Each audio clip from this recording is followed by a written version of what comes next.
blogger tuh selain punya pengunjung tetap di blog, adalah sebuah keistimewaan kalau mereka tuh sampai bisa merilis karya dalam bentuk buku. Nah, sebab itu kita pengen belajar.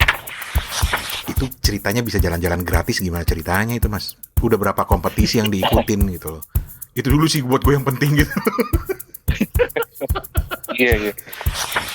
Yang menang malah tulisan yang receh banget, malah tulis tentang tempat-tempat syuting film India, film Bollywood yang ternyata dilakukan di Inggris. Jadi lu mau jadi travel nggak, Ran? Gue tuh pengen banget terus terang. Beli tiket dong, beli tiket sama booking hotelnya lagi gimana sih?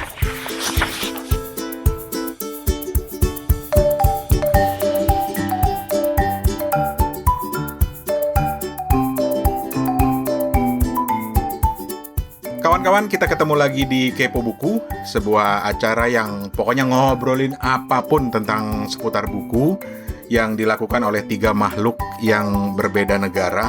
Yang pertama ada gue yang lagi ngomong ini, namanya Rane, ada di Bangkok.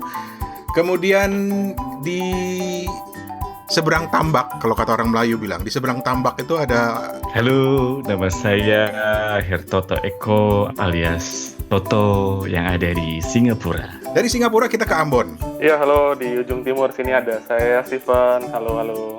Halo.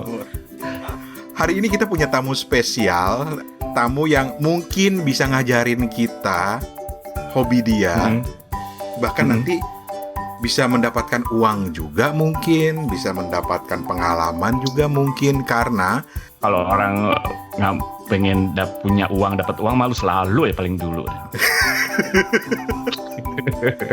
uang itu dalam hidup hanya bonus toh.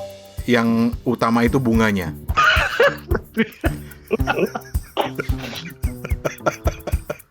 Oke.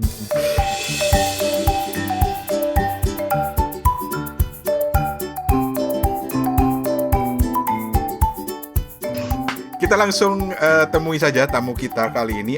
Dia ada di Palembang, tapi udah keliling kemana-mana, ke Eropa, pokoknya ke banyak negara. Tamu kita ini namanya Haryadiansyah. Mas Haryadi, apa kabar? Panggilannya Mas Haryadi. Iya, kalau nama lengkap Haryadian. Tetapi kalau di rumah biasa dipanggil Yayan, Mang. Oh, gimana kalau kita panggil Yayan? Boleh?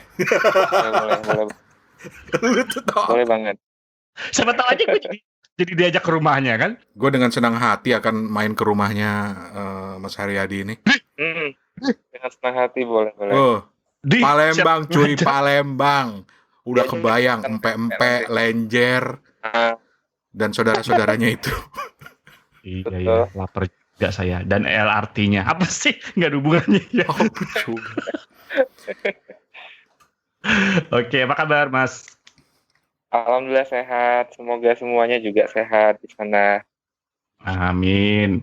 Terutama saat-saat ini ya, Ran ya, dan Iya. Steven ya, sehat itu penting banget gitu. Dan kalaupun Gitu. sedang tidak sehat, mudah-mudahan kita bisa menemani dan membuat sehat.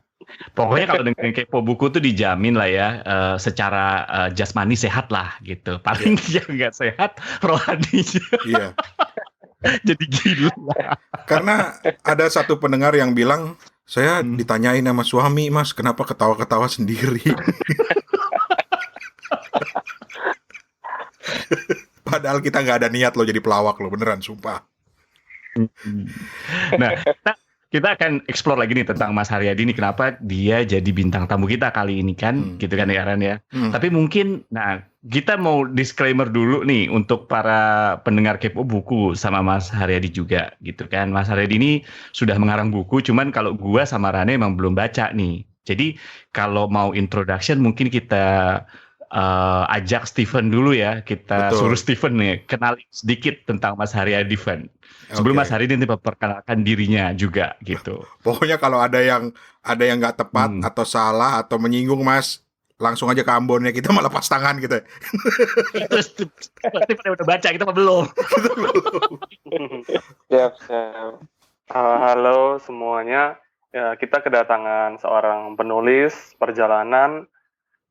Kita sebelumnya pernah tahu ada yang namanya Windy Aristanti, ada Trinity, Alexander Tian, Adam dan Susan dari blog pergidulu.com. Mereka ini semua adalah blogger perjalanan yang menulis buku gitu. Nah, kita kedatangan salah seorang blogger perjalanan ternama juga nih, yang nggak kalah seru blognya. Dia udah merilis buku solo yang berjudul Jungkir Balik Dunia Bangkir, Curhat Gokil Mantan Teller Bank. Dan buku keduanya nih yang aku baca di tahun ini ada judulnya Modal Ngeblog Bisa Sampai Europe. Traveling seru ke benua biru, itu catatannya. Nah, teman-teman, kita tahu ini blogger tuh selain punya pengunjung tetap di blog, adalah sebuah keistimewaan kalau mereka tuh sampai bisa merilis karya dalam bentuk buku. Nah, sebab itu kita pengen tahu nih di kesempatan ini belajar dari pengalaman beliau dalam menulis blog dan juga menerbitkan buku gitu. Mudah-mudahan bisa menginspirasi teman-teman. Mas Har sendiri ngeblog dari mulai tahun berapa, Mas? Kalau mau jumping ke situ. Ngeblog itu sebenarnya udah lama, dari tahun 2005. Itu zaman-zaman masih kuliah awal ya. Iya, masih gado-gado tema blognya. Tapi baru serius banget untuk tema perjalanan itu dari tahun 2013. 2013, oke. Udah 7 tahun ya, udah lumayan. Terus ngomong-ngomong, waktu kesini nih sempat sungkem nggak? Di sini tuh ada dedengkotnya Blog Farm loh.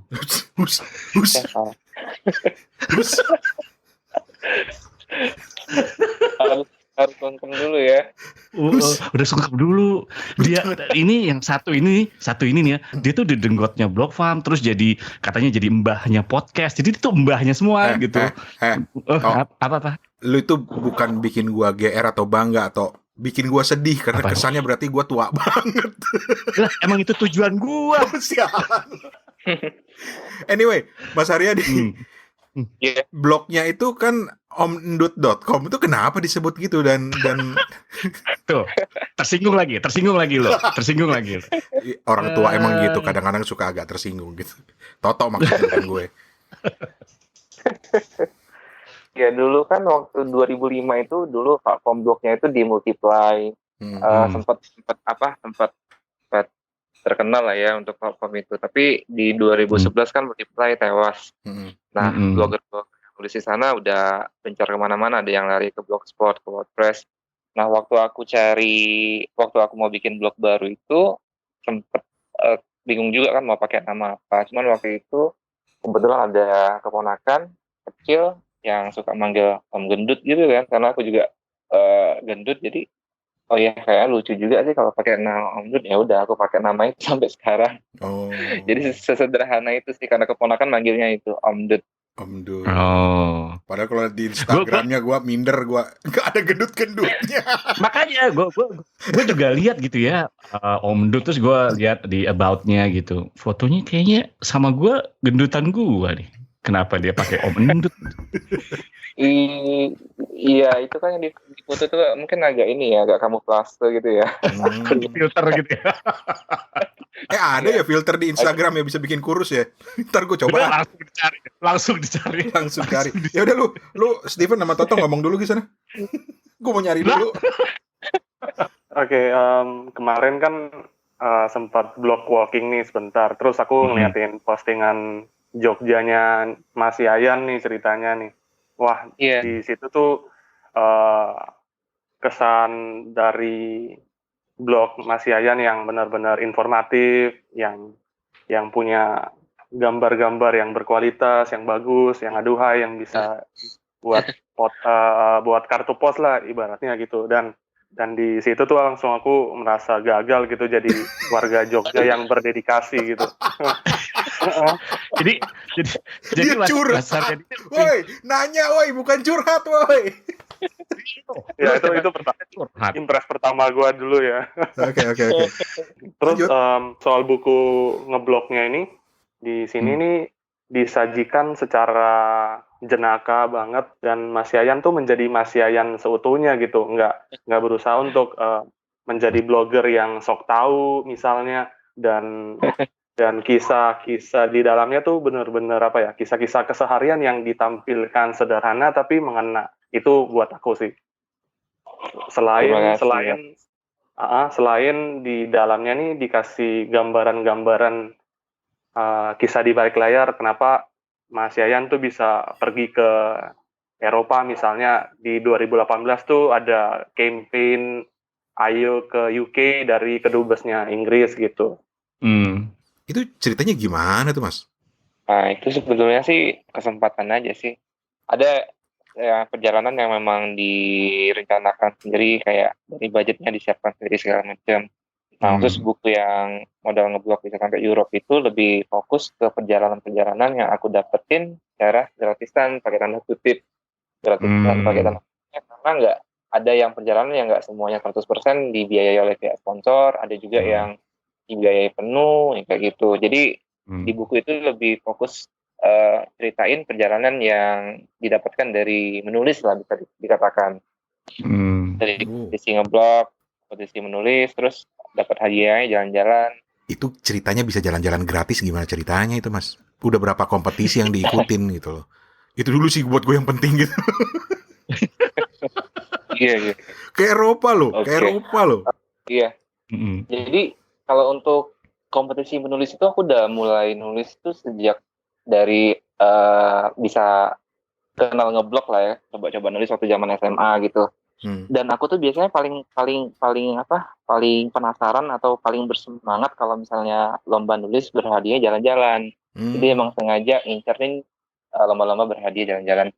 Dan untuk lomba berhadiah jalan-jalan di Eropa ini bukan kali pertama sih. Sebelumnya ada beberapa lomba lagi yang berhadiah Eropa yang aku coba, tapi belum beruntung, gagal gitu kan. Jadi berproses. Jadi dari satu lomba aku pelajarin, oh iya, ternyata aku kalah lombanya kayak gini, dari tulisan yang kayak gini. Terus yang lomba yang terakhir ini, yang ke Eropa ini, campaign Ayo ke UK, tulisnya yang menang malah tulisan yang receh banget. Malah nulis tentang tempat-tempat syuting film India, film Bollywood yang ternyata dilakukan di Inggris. Jadi kan kadang-kadang kalau kita nonton film Bollywood gitu, ada di satu scene, perpindahan scene gitu, tahu-tahu ada rumah megah atau pemandangan indah yang kayaknya India bagus banget gitu kan, padahal itu dilakukan di Inggris. Nah iya, jadi untuk lomba itu aku siapin 3 tulisan malah. Tulisan yang serius, yang aku yakin banget informatif dan belum banyak orang tahu.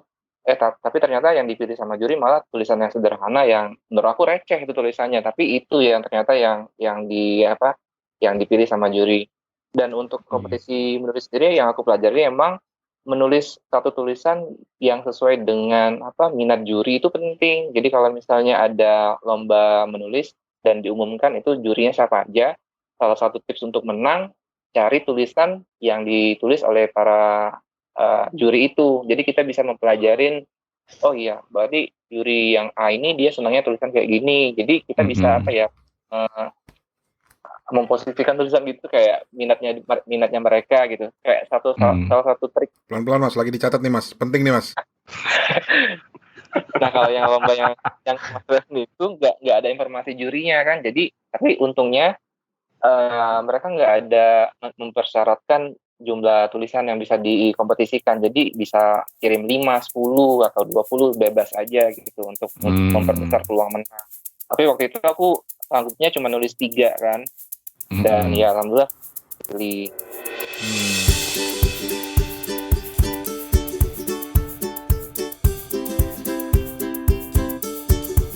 Sekarang balik ke bukunya.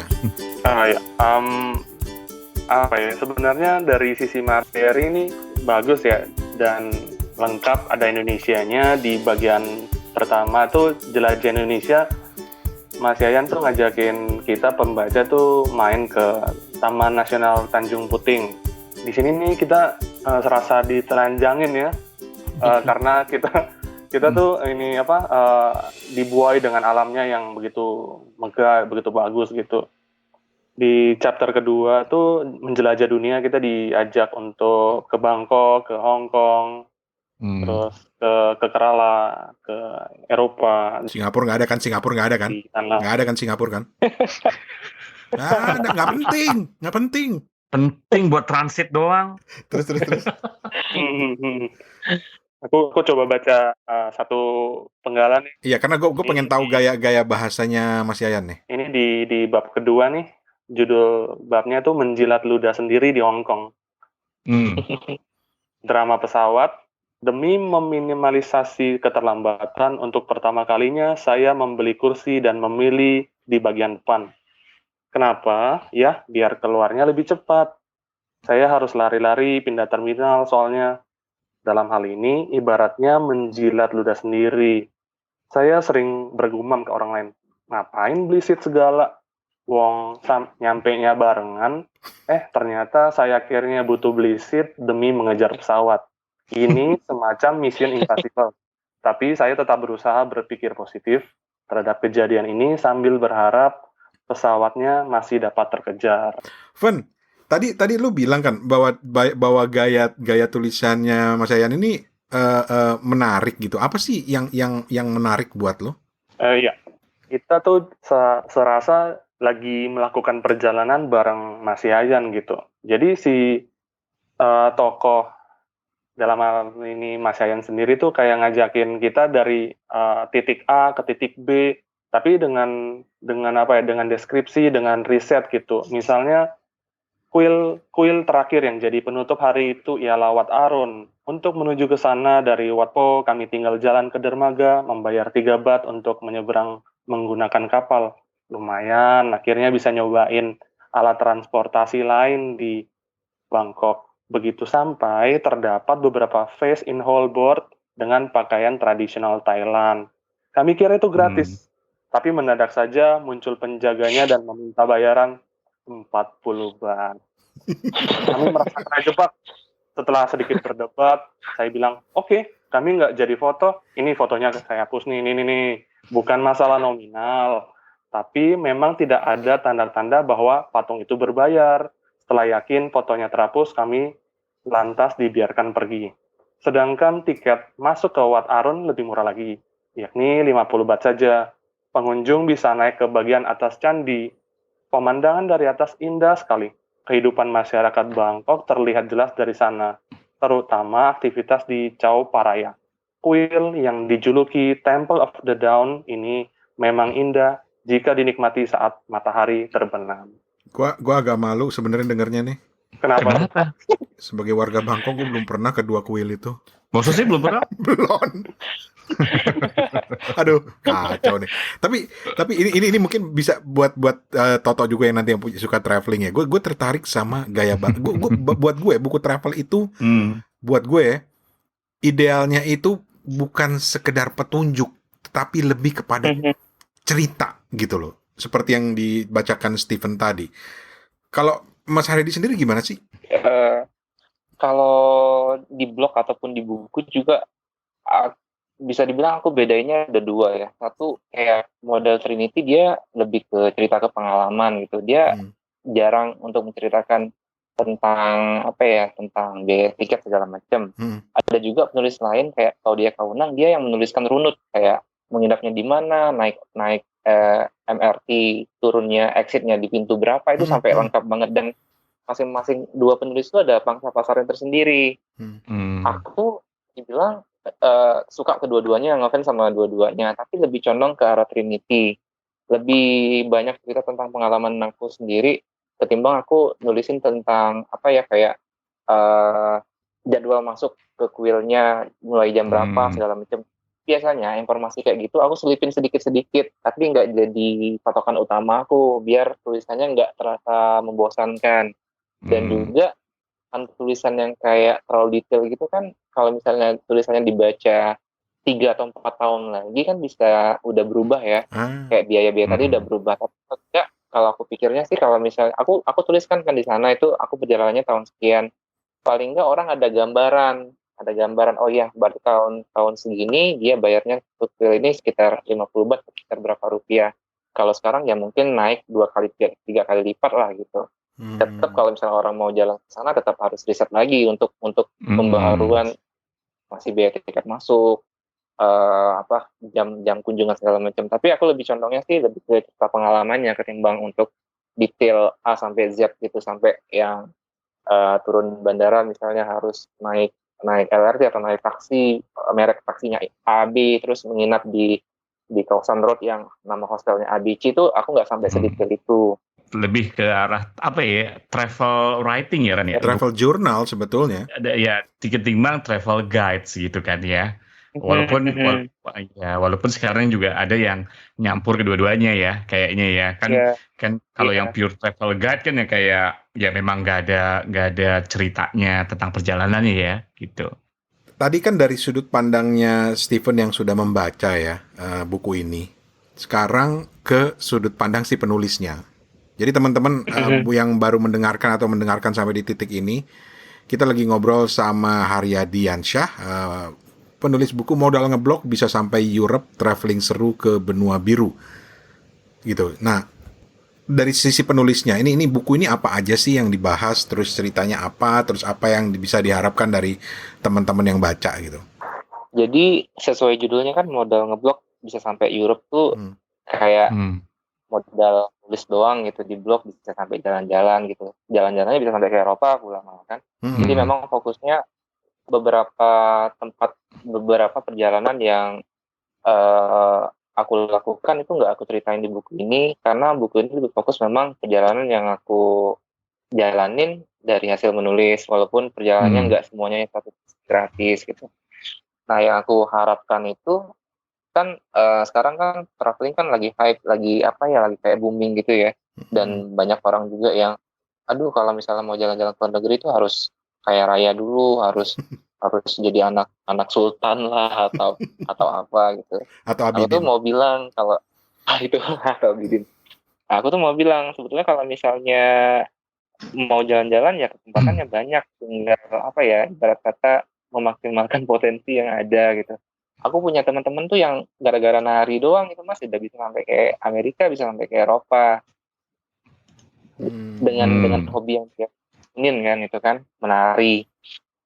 Dan banyak lagi sih, ada yang senang lomba pidato, dia bisa ke luar negeri, atau juga kayak atlet gitu kan bisa sampai tandingnya ke 5 benua gitu. Jadi sebetulnya nggak mesti jadi orang tajir melintir dulu untuk bisa jalan-jalan ke luar negeri gitu. Itu udah lama banget gue gak pernah denger tajir melintir. terus.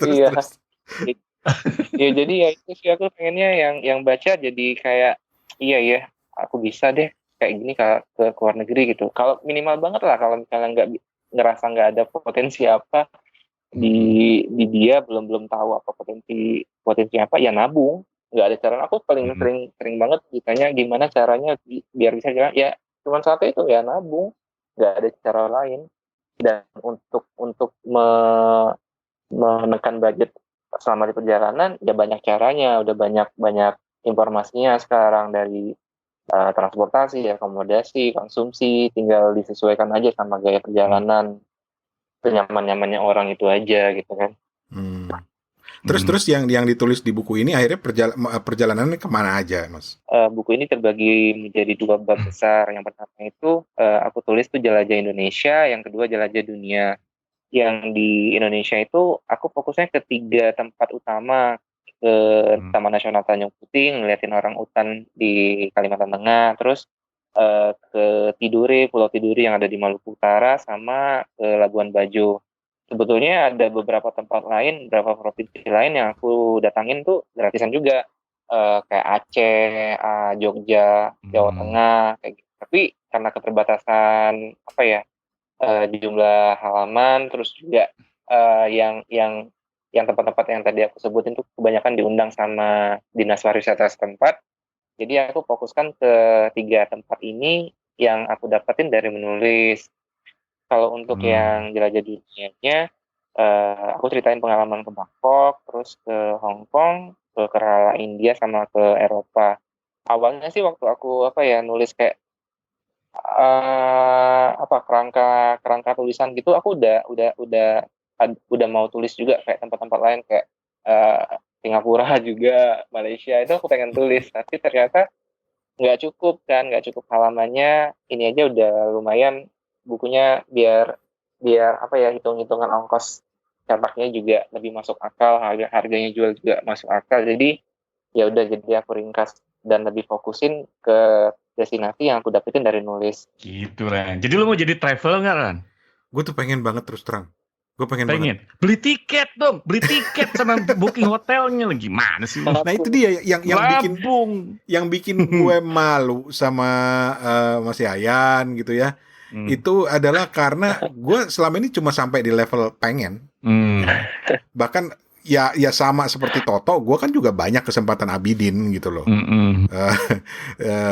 Kemana-mana. Tapi masalahnya kemudian adalah gue nggak memanfaatkan itu gitu loh. Untuk ditulis gitu ya. Jadi, untuk ditulis ya.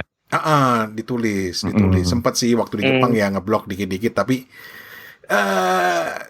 ini masalah untuk fokus aja sebenarnya ke apa yang ingin dilakukan. Kalau si Rane ini kebanyakan maunya, jadi repot jadinya urusannya. Anyway, balik ke udah jangan ngomongin gue. Balik ke Steven. Yeah. Jadi gini ya Mas Ayan ya. Jadi pada suatu hari, Steven, kita kan punya grup WhatsApp ya. Steven itu tiba-tiba posting sampul buku ini dan dia bilang, wah ini keren nih, bisa jalan-jalan gratisan. Gue dapat kesan bahwa Steven ini juga penggemar traveling gitu loh. Nah apa yang gue kira Steven penggemar gratisan. Ya, itu juga semua suka gratisan. Itu semua suka gratisan. Kalau gue juga suka gratisan. Siapa yang nggak mau gratisan? Siapa yang nggak mau? Tapi gue tahu juga Steven tuh juga banyak traveling. Steven udah pernah nyampe ke Bangkok, ke Singapura ya. Gak penting juga sih itu dibahas. Terus juga gue diomelin ya sama Badan Turis Singapura. Terus udah kemana-mana gitu loh. Nah, apa sih Pen yang mendorong lu kenapa tiba-tiba tertarik dengan buku traveling, khususnya bukunya Mas Yayan ini? Jadi di bulan Maret 2020, Mas Yayan nih sempat memberikan sebuah posting gitu di blognya gitu. Dia menceritakan pengalaman bagaimana menerbitkan buku ini tuh butuh sebuah effort yang cukup besar gitu, karena yang aku tangkap dari perjalanan beliau tuh seiring dengan mengeblog dan menerbitkan buku pertama, terus ada tuntutan kapan nih bikin buku lagi, rilis buku baru lagi. Tapi di saat itu koreksi kalau salah ya Mas Yayan ya. Waktu itu Mas Yayan sempat merasa burnout gitu, merasa depresi, nggak bisa untuk mengerjakan penggarapan buku ini. Itu 2019 itu kan aku sempat sibuk banget. Terus juga ada beberapa target pekerjaan juga di Palembang. Jadi ngeblok aja itu sampai vakum itu 3 bulan lebih untuk nulis aja, yang biasanya aku nulis seminggu sekali atau paling enggak minimal lah sebulan sekali. Terus aku ada satu waktu itu yang sampai sibuk banget itu, jadi nggak bisa nulis sama sekali. Nah di saat yang hampir bersamaan, aku dapat juga tawaran untuk menuliskan buku ini dari pihak penerbit. Waktu itu sempat kayak ngerasa ada gangguan tidur gitu, kayak gelisah, terus nggak capek gitu ya. Jadi sempat kayak sempat berobat juga gitu, terus kata dokternya ini depresi deh katanya. Oh iya dok, aku tuh ngerasa sehat-sehat aja gitu. Tapi ya dari penangkapan si dokternya ya kayak gitu kan. Ya mungkin juga akumulasi kecapean, mungkin stres juga, terus kesibukan yang kayak bertubi-tubi kayak nggak bisa dilakuin sama kedua tangan gitu. Di sisi lain target aku nggak mau dong udah ditawarin sama penerbit tapi nggak aku manfaatin dengan baik gitu kan. Di sisi lain tuh banyak orang yang berlomba-lomba pengen diterbitkan naskahnya. Nah, dan aku udah dapet kayak satu keberuntungan gitu, tanda kutip dilamar sama penerbit gitu. Jadi tinggal kayak rasa pengen membuktikan kepercayaan pihak penerbit itu gede banget gitu. Tapi yang untungnya sesuai target udah selesai. Molornya cuma 1 minggu, dan itu pun aku udah tanya, ini aku udah selesai nih, aku bisa kirim sekarang, tapi kalau misalnya aku bisa dikasih waktu 1 minggu lagi, aku mau endapin dulu kayak 3-4 hari, terus aku mau baca ulang, aku mau periksa jangan sampai ada salah pengetahuan atau ada informasi tentang tempat atau nama tokoh atau apa yang salah gitu kan. Jadi aku meminimalisasi kesalahan penulisan sebelum aku kirim ke pihak penerbit. Aku juga nggak mau kan pihak penerbit bacanya pusing kan, udah banyak info, banyak informasi yang salah gitu kan. Walaupun tetap aja sih masih ada beberapa yang kecolongan dan ya untungnya ada editor yang bisa mengoreksi itu kayak gitu. Oke. Dengan pengalaman kayak gitu, kapok nggak Mas ngarang buku? Enggak, sama sekali Enggak ya? Soalnya Gue nanya, berarti kalau nggak kapok berarti bakal ada buku-buku selanjutnya gitu. Ini ya doain Amin, aja. gitu ya. Pengen nulis fiksi ya, sekali lagi. Selanjutnya gitu. Pengen nulis? Fiksi. Oh, fiksi. Iya. Tapi masih ada kaitannya dengan traveling lagi atau enggak? Mungkin bakalan ini ya, di singgung sedikit sih, mungkin ya. Tentang travelingnya. Ya mungkin tokoh utamanya suka jalan-jalan atau tokoh utamanya melakukan perjalanan ke destinasi yang udah pernah aku datangin ya. Tapi ceritanya fiksi. Gue selalu salut loh sama orang-orang yang bisa menemukan waktu untuk nulis secara khusus gitu. Tapi ini pertanyaan gue yang agak beda nih. Mungkin nggak ada hubungan buku. Mas Yayan, di era pandemi kayak gitu, sakau nggak sih? Nggak bisa traveling? Gue pakai apa sakau? Bingung nggak sih? Nggak juga sih sebetulnya. Nggak juga ya? Nggak juga. Karena ya memang kepengen sih, dan sebenarnya ada beberapa kesempatan juga kan waktu sebelum pandemi juga ada kayak undangan itu ke satu tempat, 2 tempat gitu, dan harus dibatalkan karena pandemi ya mau nggak mau kan. Sebetulnya aku waktu sebelum pandemi itu aku akhir April gitu aku juga ini sempat balik lagi ke Kerala waktu itu, tapi untuk kerja jadi guide gitu, bantuin teman. Dan itu juga sebenarnya hampir kena lockdown juga di India waktu itu kan. Jadi sisip waktunya tuh 1 mingguan. Jadi kalau misalnya kami berangkatnya itu pulangnya itu lebih lambat 1 minggu ya bakalan stay di sana. Kayak ada satu temanku orang Palembang yang stay di India sampai 2 bulan lebih karena lockdown di India. Jadi jadi jalan-jalan sih hitungannya ya baru April yang tadi. Ada juga sebenarnya ada rencana untuk perjalanan lagi, tapi karena corona juga nggak berani ya. Di Palembang aja zona merah soalnya kan. Ya, betul juga. Betul. Oke.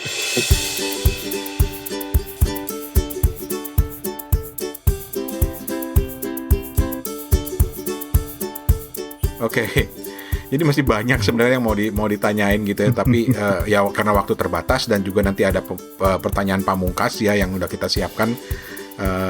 Tapi kasih sharing dong pengalaman yang kalau memang harus memilih satu dari semua pengalaman traveling dan nulis ini, itu pengalaman mana yang paling berkesan?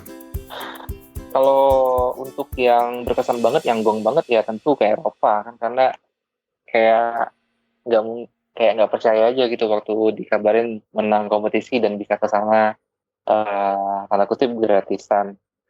Perjalanannya sendiri pun seru karena aku lakuin tuh backpacking sama adik, dan kita ya berpetualang lah, kita hidup menumpang di rumah orang lain kayak couchsurfing, terus juga melakukan perjalanan pindah kotanya itu kebanyakan jalur darat karena cari yang paling murah gitu kan, naik bus.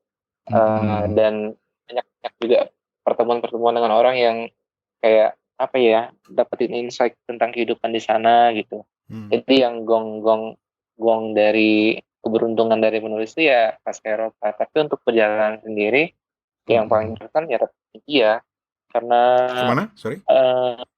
Ke India. Karena banyak banget aku cerita-cerita seru, yang serem, lucu, unik yang aku dapetin dari perjalanan India itu. Kenapa ada yang serem misalnya? Yang serem karena di sana itu kesannya gitu tindak kejahatan tinggi. Tapi sebetulnya sih enggak juga. Walaupun ada satu pengalaman yang aku sama temen tuh ngerasa hampir dirampok saat itu. Iya, jadi ceritanya singkatnya waktu kami tiba di Delhi itu mau perjalanan ke rumah host, kita naik bajai itu jam 12 malam, ternyata sopirnya mabok kan.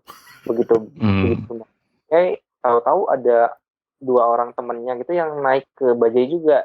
Jadi 3 lawan 3 ngeracau gitu kan. Kamu ke mana gitu. Terus tadi udah deal berapa sama dia, 100 rupiah. Enggak bisa, 100 rupiah ini harus 200 rupiah bla bla bla ya. Dari aroma mulutnya bau alkohol, terus keracau gitu, terus bawa bajanya udah nggak bener gitu kan. Kita udah ini sih udah koordinasi bertiga sama teman, kita udah cabut memori kamera, kantongin di tempat lain ya, amit-amit kameranya diambil, memorinya masih simpen gitu kan. Tapi ternyata alhamdulillahnya sih enggak, alhamdulillah cuman kekhawatiran aja gitu. Iya, lain kayak ditipu sama orang sucinya, terus dicolek sama anjing di sana, terus apa lagi dikejar anjing. Ya itu macam-macam dari India tuh berwarna banget. Tapi banyak juga pengalaman baru yang aku dapat di situ, kayak bentuk salju pertama, ke gurun pasir pertama, pun tulip terbesar di Asia yang ternyata adanya di India gitu. Jadi kan lah untuk pengalaman yang aneh-aneh sama yang indah-indahnya itu sepadan. Keren. Fen, lu nggak tertarik Fen akhirnya jadi pengen traveling juga? Lu minta dong tipsnya dari Mas Yayan.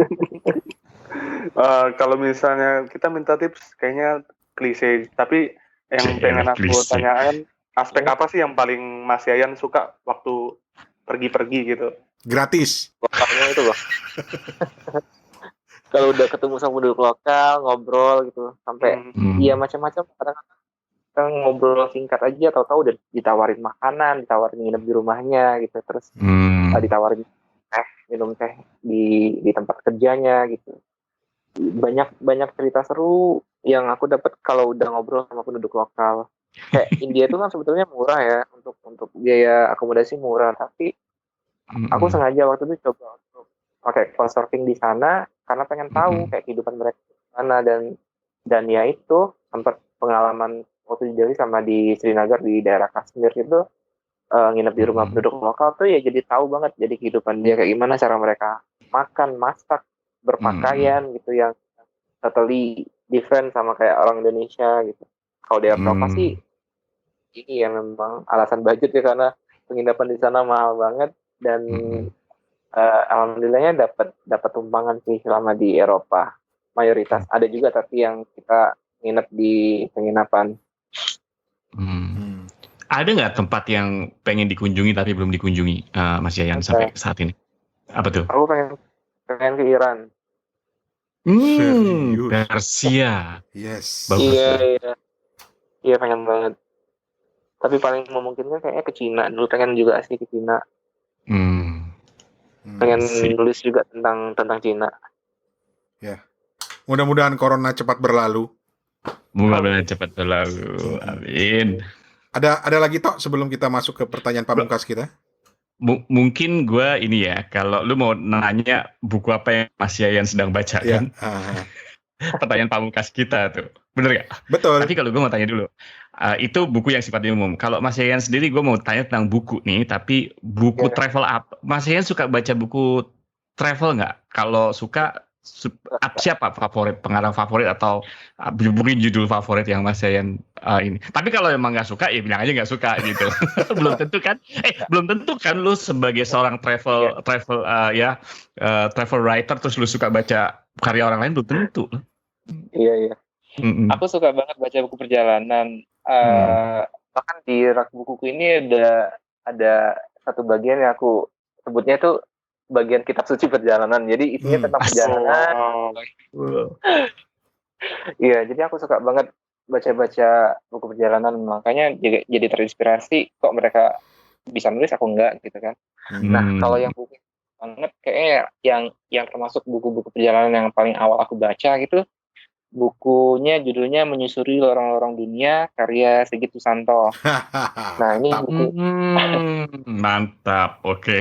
Iya. Di bukunya ini ada 3 seri ya, 3 jilid gitu kan. Tapi yang awal banget aku baca tahun 2000-an awal gitu ya buku ini. Bukunya nggak menarik, covernya bisa dibilang jelek lah ya untuk bahasa simpelnya.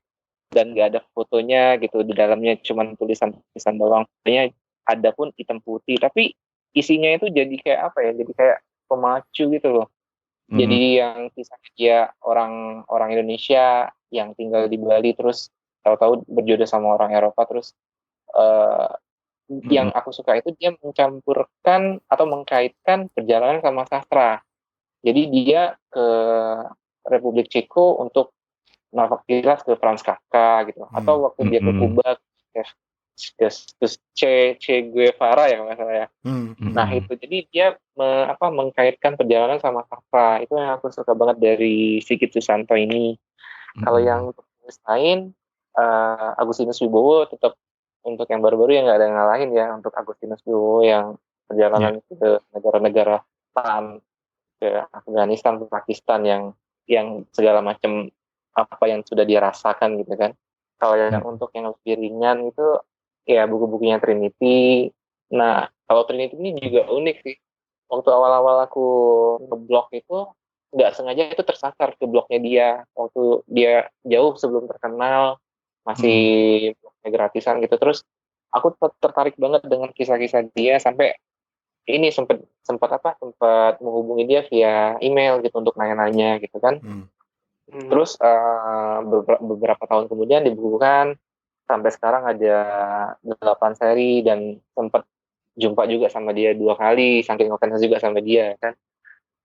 Terus yang penulis lain perjalanan apa ya, kalau penulisan dari ini yang aku sebutin yang udah berseri yang kayak udah terkenal banget, ada satu penulis lagi yang aku suka itu To Travel Tales yang ditulis oleh Mbak Ade Nastiti. Itu juga dia nulis tentang India tapi sudut pandangnya juga unik banget sama kayak Agustinus Wibowo tapi versi ceweknya lah gitu.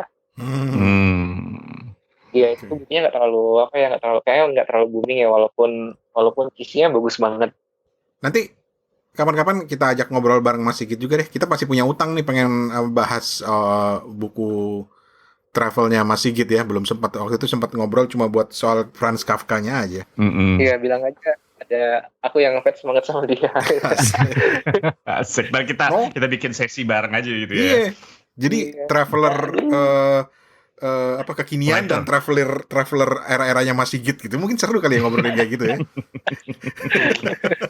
Oke. Yang menjadi penutup episode kali ini kita ingin tanya Mas Yayan terakhir lagi baca buku apa nih? Kalau sekarang lagi bacanya ya kebetulan buku traveling juga sih, judulnya Travelers on Fire yang ditulis sama teman-teman blogger, tapi belum selesai sih, baru sedikit. Tapi yang buku yang terakhir banget dibaca malah tentang kucing, judulnya Oscar kucing ajaib kalau nggak salah ya, bukunya habis lagi dipinjam sama temen. Ya itu menarik sih bukunya, soalnya kisah nyata Dr. David Dosa yang di Amerika Serikat yang bertugas di panti jompo, di mana ada satu ekor kucing yang konon bisa memprediksi kematian orang.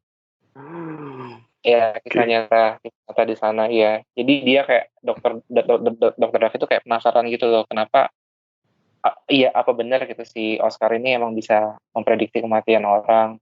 Tapi ceritanya juga bagus, nggak melulu ke kucing, tapi lebih ke menyorotin orang-orang pasien-pasiennya yang kebanyakan menderita demensia atau Alzheimer gitu, yang udah lupa ingatan, pikun gitu. Nah kisah antara kucing sama pasien-pasiennya itu dikemas dengan baik di buku itu. Masih ingat nggak nama bukunya Mas? Judulnya Oscar. Kalau nggak salah sih Si Kucing Ajaib, aku lupa tag yang coba apa subjudulnya itu ya. Oh, Oscar Si Kucing Ajaib. Iya, pengarangnya Dr. David Dosa. David Dosa MD, oke. Iya itu ya. Oscar Si Kucing Ajaib, oke. Iya. Bukunya buku lama sih, tapi bagus karena dia menyoroti tentang kehidupan pasien di panti jompo itu. Menyelamin pikiran orang-orang yang terkena demensia sama Alzheimer, terus perasaan pihak keluarga yang mendapati orang-orang yang mereka kenal seumur hidup tahu-tahu nggak kenal sama mereka gitu kan. Akan gitu kayak pikun gitu, itu bagus nih. Alright, itu dia kawan-kawan rekomendasi buku dari Mas Yayan. Ya, jangan lupa baca juga bukunya Mas Yayan. Judulnya apa tadi, Steven? Modal ngeblog bisa sampai Euro. Nah, keren kan tuh. Jadi insight dari episode kita kali ini tuh aksi itu menimbulkan reaksi, Ran. Ingat tuh. Kalau lu pengen travel ya lu nabung gitu. Kalau lu pengen jadi penulis, usahakan punya apa tadi pojok kitab suci traveling. Makanya Mas Yayan jadi penulis. Makanya itu Ran yang lebih mengkristalkan keyakinan gua. Suatu saat lo akan bisa nulis ensiklopedia JAV, Ran. Apa hubungannya toh? Aku mau PO itu. Mau langsung beli edisi bertanda tangan. jadi inget gue waktu zaman ngeblog, nickname gue JAF bukan JAV, tapi sama anak-anak dibilangnya JAV, tetap JAV. Tetap aja gitu ya, nggak bisa jauh-jauh dari sini. Ya Allah, ada-ada aja. Baiklah, ini seru obrolan kita, dan tentu saja. Seru ya. Ini kalau beli bukunya di mana sih, Mas? Bisa di toko buku yang ada di banyak kota di Indonesia, sama juga di toko buku online. Penerbitnya ini Laksana, grupnya Diva Press, dan dijualnya juga ke jaringan Gramedia sih. Asik. Gitu. Kalau yang buku yang satu lagi masih dijual nggak? Masih kayaknya. Yang Jungkir Balik Dunia Bangkir. Iya, kayaknya masih. Udah pernah ke Ambon? Belum. Oh, nanti tunggu undangan ya. Soalnya akan ada ini pembukaan toko buku Kesatria Buku di Ambon nanti. Oh iya. Steven diem langsung. Ya, aku aminin deh. Oh, kan? Ya aminin, makin banyak yang mengamini, Van. Oh, kan. Iya. Oke. Ya wes, kita pamit. Terima kasih banyak teman-teman yang sudah mendengarkan sampai di titik ini. Jangan lupa beli bukunya Mas Yayan atau Haryadiansyah. Kemudian juga buat teman-teman pendengar Kepo Buku, jangan lupa juga kalau mau ikutan kunjungi Karya Karsa kita, laman Karya Karsa kita di karyakarsa.com/kepo buku. Kalau mau ikutan nabung juga bisa di situ. Terus pesannya apa lagi ya? Oh, kuis juga. Ini kenapa belum ada yang ikut nih? Buku dari Toto nih masih ngendon di rumah susah, di kamarnya Toto susah nih. Kuisnya. Kayaknya kuisnya susah ya. Kalau mau ikut coba dicek di Kepo Buku episode 0330. Itu masih nganggur tuh bukunya tuh buat dikasih buat hadiah. Iya ya, belum ada yang posting ya. Susah kali ya, gimana? Susah kayaknya. Anyway, ada pesan tambahan, Steven? Kunjungi juga atau follow juga IG dari Mas Yayan ya di Omndut. OMNDUUT. Iya. Siapa tahu bisa jadi teman jalan ataupun teman nongkrong nanti ketika Mas Yayan berkunjung atau sama-sama traveling. Jadi tour leadernya mungkin open trip gitu. Iya. Jadi ke Palembang kabarin ya semua. Gue cita-cita gue cuma ke Palembang tuh cuma satu. Pengen makan pempek. Norak banget. Allah, makan pempek aja pakai nunggu ke Palembang. Lain rasanya toh. Lain sama lu makan yang asli sushi. Yang asli. Di Jakarta sama makan sushi di Jepang tuh lain rasanya toh. Iya aja dah. Iyain aja. Terima kasih banyak Mas Yayan. Sukses. Terima kasih banyak Yayan. Oke. Thank you semuanya. Selamat malam. Iya.